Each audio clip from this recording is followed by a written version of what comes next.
बिस्मिल्लाहिर्रहमानिर्रहीम अस्सलाम वालेकुम। रोज़ शेफ़ डायरीज़ में मैं आप सबको खुशामदीद कहती हूँ। आज की वीडियो में आप सबको घर में चूल्हे पर, तवे पर बिल्कुल तंदूर जैसे नरम, फ्लफ़ी और मज़ेदार नान बनाना सिखाऊँगी। और सबसे मज़े की बात, इस एक या आटे से मैं आपको यानी कि एक ही आटे की रेसिपी से मैं आपको पिटा ब्रेड और नान, तिल वाले नान, बड़े मज़ेदार, बिल्कुल सॉफ्ट आपको बनाना सिखाएँगे जनाब। वीडियो में आपको वो ख़ास टिप्स भी दूँगी जिसकी वजह से नान कभी खुशक नहीं होंगे, नरम रहेंगे, फटेंगे नहीं। इसलिए वीडियो को आखिर तक ज़रूर देखें क्योंकि हर स्टेप में आपको एक ज़रूरी टिप शेयर करने वाली हूँ। तो आइए जनाब शुरू करते हैं आज की अपनी रेसिपी जिसका नाम है नान और पीटा ब्रेड। बिस्मिल्लाहिर्रहमानिर्रहीम अस्सलाम वालेकुम। तो जनाब सबसे पहले हम अल्लाह का नाम लेकर शुरू करते हैं। तो मैंने ले लिया हाफ़ कप गर्म पानी, बिल्कुल गर्म पानी है, ठंडा पानी नहीं लेंगे। उसमें डाल दी 1 टेबलस्पून चीनी और 2 टीस्पून भर के या 1 टेबलस्पून भर के हमारे पास है इंस्टेंट ईस्ट। ईस्ट कोई भी कंपनी का आप ले सकते हैं, मैंने इंस्टेंट ईस्ट डाला है इसमें और उसको डालकर अच्छे से मैं मिक्स कर दूँगी और मिक्स करके इसको छोड़ दूँगी। अच्छे से मिक्स करना है, कोई गुठली ना रहे। और मेरा आज गला ख़राब है, सॉरी भई, यही नान खाने की वजह से नान तो बिल्कुल ठीक थे, मैंने साथ दही की चटनी खा ली, जिसकी वजह से मेरा गला ख़राब हो गया। इसको हमने रख दिया साइड पर और तकरीबन 10 मिनट के बाद जब वो फूल गया हमारा मिक्सचर जो हमने अभी इंस्टेंट ईस्ट वाला रखा था, और चीनी जो होती है वो ईस्ट को फुलाने में मदद करती है। तो जनाब 1 कप जो बड़ी प्याली थी वही भर के मैंने गर्म पानी डाल दिया इस बाउल में, धुएँ आपको नज़र आ रहे हैं, और उसमें डाल दी 100 ग्राम यानी कि आधा कप, बड़ा वाला कप था तो आधा कप दही, और 1 टीस्पून डाल दिया इसमें नमक। तो जनाब ये इसमें बिल्कुल सिंपल से अज्ज़ा हैं, और दही जो होती है वो नान को अच्छा-सा फुलाती है, नान सॉफ्ट रहता है दही की वजह से। ये एक बड़ी ज़बरदस्त टिप है, दही को डालना ज़रूरी होता है ताकि अच्छे से वो फूल जाए नान हमारा और सॉफ्ट रहे। ये देखें जनाब, ये ईस्ट की निशानी है, चीनी से ईस्ट जो है वो बड़े अच्छे से फ्लफ़ी हो जाता है और बड़ा ज़बरदस्त हमारी डो रेडी होती है। और ये बहुत ज़बरदस्त झाग झाग वाला फ्लफ़ी सा जो हमारा बैटर है वो तैयार हो गया। अभी मैंने इन सबको कर दिया इकट्ठे मिक्स, और इनको अच्छे से मिक्स करने के बाद फिर हम इसमें मैदा छानेंगे। ये तकरीबन मेन अज्ज़ा यही हैं जो कि हमारी नान और पिटा ब्रेड दोनों के लिए यूज़ होंगे। तो मेरे पास 1 किलो मैदा है, क्योंकि मुझे एक ही रेसिपी से और बड़ी मैं आपके साथ रेसिपी शेयर करूँगी। तो इस वक़्त मैं आपके साथ 2 रेसिपी शेयर कर रही हूँ, नान की और पिटा ब्रेड की। इसको अच्छे से मिक्स कर लिया और अभी मैं इसमें मैदा छान लूँगी। और मैदा जैसा कि मैंने आपको बताया हमारे पास 1 केजी 1000 ग्राम। तो अब मैं इसको अच्छे से छान कर फिर मैं आपको दिखाती हूँ जनाब। ये देखें, अच्छे से हमने इसको मिक्स कर लेना, दही को अच्छे से फेंट लेना ताकि दही में कोई गुठली ना रहे। मैदे को छान कर फिर हम इसको गूँध लेंगे। इसमें जाएगा जनाब 2 टेबलस्पून घी भी, वो हम लास्ट में डालेंगे, क्योंकि घी जो है या ऑयल, उससे ये होगा कि जब हम गूँध रहे होंगे क्योंकि इसका आटा जो होता है वो थोड़ा सॉफ्ट होता है और ये चिपकेगा हाथ पर, तो लास्ट में हम घी डालेंगे। थोड़ा-सा मैं अभी डालती हूँ 1 टेबलस्पून तकरीबन, और थोड़ा-सा मैं लास्ट में डालूँगी ताकि ये हाथों से चिपके ना। बस इसको गूँध लेते हैं और गूँधने के बाद फिर मैं आपको दिखाती हूँ इसकी लुक कि ये कैसा हमें चाहिए। तो इसको बस हमने अच्छे से गूँध लेना है।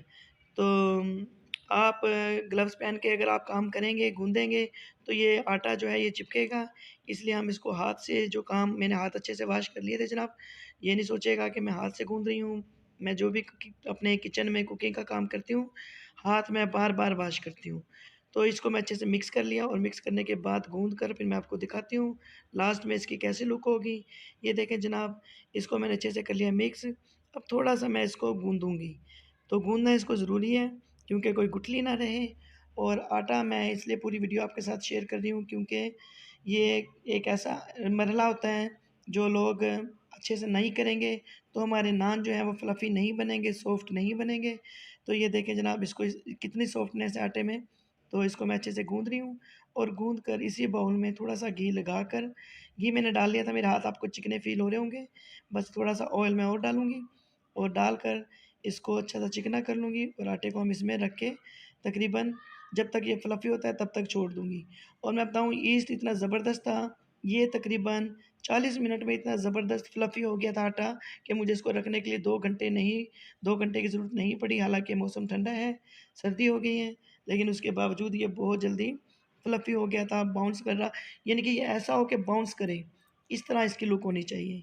तो जनाब ये हो गया रेडी, इसको मैं रख दिया और ये चेक करें जनाब इसकी लुक। ये इतना ज़बरदस्त सा फूल गया था और ये 1 किलो आटे यानी कि 1000 ग्राम आटा था हमारे पास, मैदा सॉरी, मैदा मैंने लिया था और उसको मैंने अच्छे से रख लिया। अब एक शेल्फ़ के ऊपर इसको मैंने अच्छे से साफ़ कर लिया और अब मैं आटे को थोड़ा-सा प्रेस करूँगी, रोल करूँगी ताकि इसकी जो एयर है वो सारी निकल जाए। एयर अगर होगी तो नान जो है वो हमारे सही से बेले नहीं जाएँगे, बनेंगे नहीं। तो इसको अच्छे से इस तरह हमने रोल करना है बार-बार और फिर इसको लंबा-सा रोल करके फिर हमने इसके पेड़े काट लेने हैं। फिर मैं इसके पेड़े बनाऊँगी।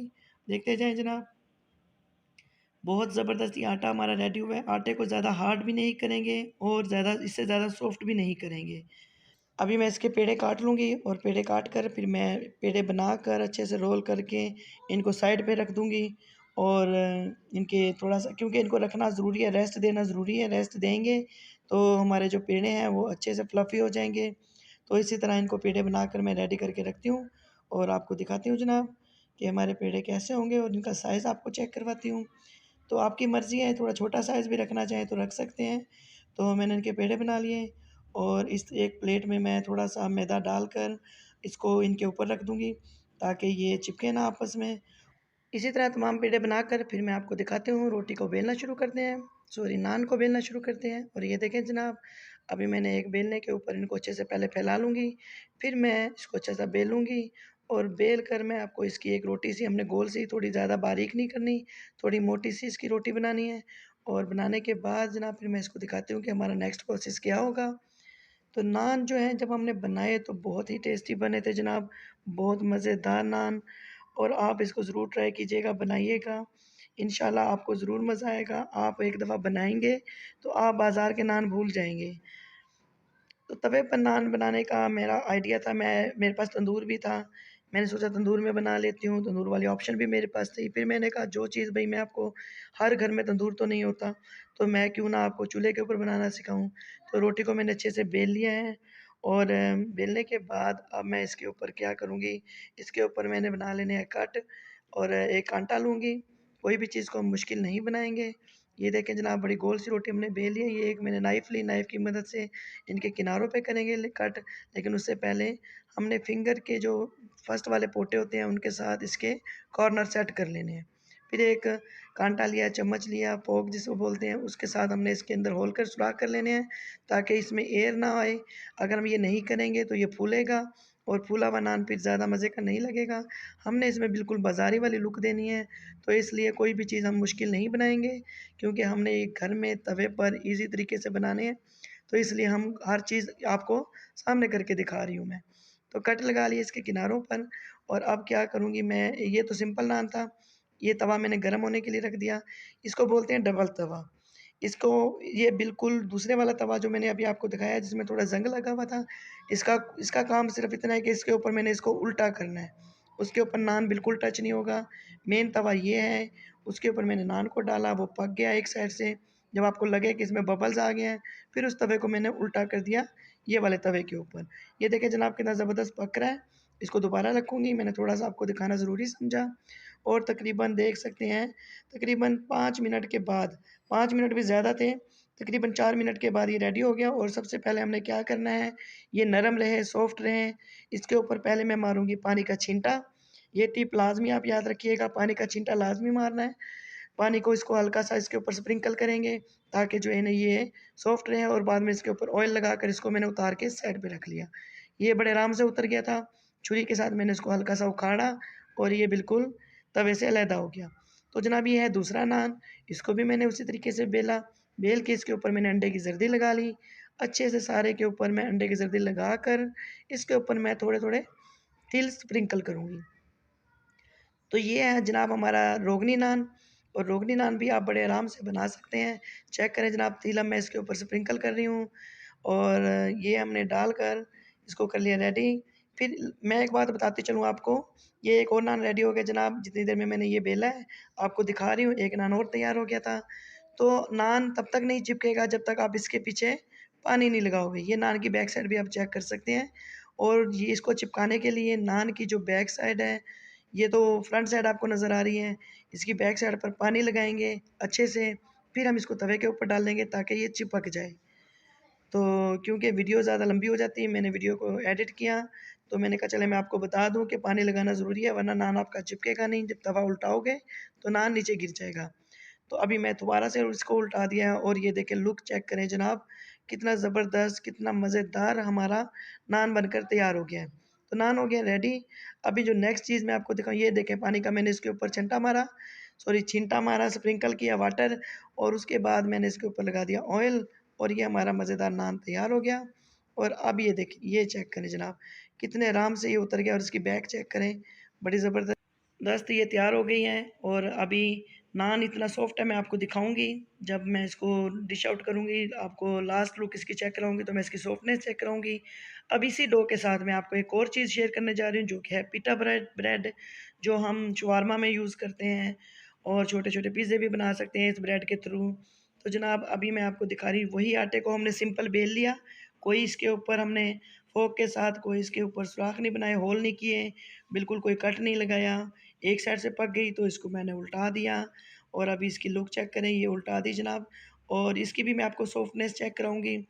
मेरे से गलती हुई कि मैंने इसको आपको तोड़ के नहीं दिखाया, सेंटर से काट कर नहीं दिखाया और यकीन करें जब मैंने इसको वीडियो सारी शूट हो के बाद में मैंने इसको तोड़ा, ये इतनी अंदर से बिल्कुल अलग-अलग हो गई थी। आप इसके अंदर पॉकेट शवारमा भी बना सकते हैं, सब कुछ। ये चेक करें जनाब लुक हमारे, ये पिटा ब्रेड है, इसकी सॉफ्टनेस चेक करें, ये चेक करें जनाब। और अभी मैं इसके किनारे से आपको फ़ोल्ड दिखाऊँगी कि ये कितना अंदर से फूला हुआ है, ये चेक करें। बहुत मज़ेदार पिटा ब्रेड भी आप इससे रेडी कर सकते हैं। अगर मेरी वीडियो अच्छी लगी हो, तो प्लीज़ लाइक कर दीजिएगा, अपने फैमिली मेंबर्स में, दोस्तों में शेयर कर दीजिएगा, वीडियो को लाइक लाज़मी कीजिएगा। मेरा गला ख़राब है, मैं इसके बावजूद आपके साथ ये वीडियो शेयर कर रही हूँ और नान की सॉफ्टनेस भी चेक करें आप, बहुत मज़ेदार ये नान हमारे बने हैं। लाइक लाज़मी कर दिया करें वीडियो को क्योंकि हम बहुत मेहनत से आपके लिए वीडियो तैयार करते हैं और इसमें तो वाक़ई बहुत ज़्यादा मेहनत हुई है। वीडियो थोड़ी लंबी है, प्लीज़ एंड तक देखिएगा। पिटा ब्रेड, नान दोनों आपके साथ